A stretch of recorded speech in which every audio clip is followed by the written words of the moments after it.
झूठी बात कही गई है। झूठ सब तो आपका अनपार्लियामेंट्री होता है, इसलिए असत्य का प्रयोग कर रहे हैं। He was released on personal bond the same day. मैंने कोई पर्सनल बॉन्ड नहीं दिया और किसी का कोई पर्सनल बॉन्ड नहीं हुआ। और यह बात सही है कि मेरी तरफ से कोई दूसरा तो पर्सनल बॉन्ड नहीं दे सकता। मैंने कोई पर्सनल बॉन्ड नहीं दिया।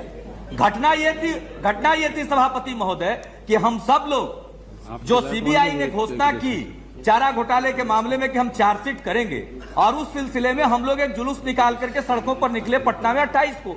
अच्छा। और डाकबंगला क्रॉसिंग पर वहां पर हम लोगों को गिरफ्तार कर लिया गया। हमने पूछा, सभापति महोदय, हमने पूछा किस आरोप में गिरफ्तार कर रहे हैं, बस कहा गया कि गिरफ्तार किया गया। और गिरफ्तार करके वहां से 2 फरलांग की दूरी पर, 1 मिनट में मैं बात समाप्त करता हूं, 2 फरलांग की दूरी पर कोतवाली थाने में रखा गया। वहां हमने कहा क्यों रखा है। 2.5 घंटे के बाद जब हम लोग कहे कि जब कोई कारण ही नहीं है तो हम लोग बाहर निकलते हैं, तो वहां के दूसरे जो अधिकारी मौजूद थे थाने के, हाथ जोड़कर हम लोगों के सामने खड़ा हो गए कि हम लोगों की नौकरी का सवाल है। अभी डिस्ट्रिक्ट मजिस्ट्रेट ने कहा है कि आधे घंटे और रोक करके रखो। तो हमने देखा ये छोटा अधिकारी है, हम लोग रुक गए कि ठीक है, जब ये आदमी कह रहा है तो इसकी नौकरी ना चली जाए। हम लोग रुके। आधे घंटे के बाद उसने कहा कि आप सब लोग रिहा हैं, और थाने से निकल करके हम लोग अपने अपने घर गए। यहां आकर के हमने बुलेटिन में देखा कि ये पर्सनल बॉन्ड पर छोड़ा गया। कहां है वो पर्सनल बॉन्ड?